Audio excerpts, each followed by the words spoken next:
Isal, parusang bitay sa karumal-dumal na mga krimen. Anong tingin mo dyan, sir? Ako agree dyan. Alam mo, talaga namang kailangan siguro ibalik muna natin ang parusang bitay doon sa mga karumal-dumal na krimen.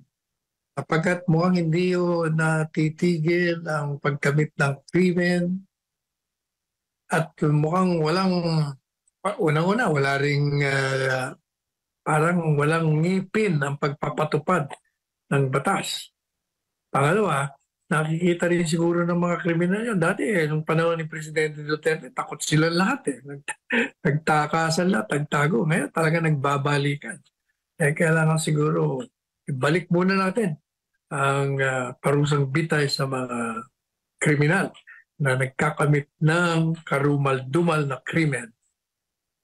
Kaya nga, sabi ng dating Prime Minister ng Singapore sa atin, mukhang kailangan natin, Attorney Sal, mga Pilipino ng mas matinding disiplina kaysa sa malawak na o mas matibay na demokrasya. Ito yata ang epekto nun, Attorney Sal, dahil walang deterrence sa paggawa ng krimen. Kasi yan sa mga kadahilanan.